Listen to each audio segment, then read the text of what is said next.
వేదనలో నా బాధలో నే కృంగిన వేళలో నా తోడై ఉన్నావు.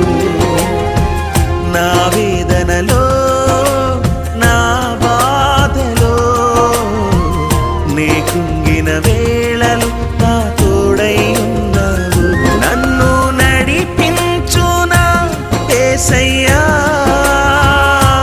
నాకు తోడై ఉండునా ప్రభువా. నీ కృపలేనిదే బ్రతుకలేనయ్యా.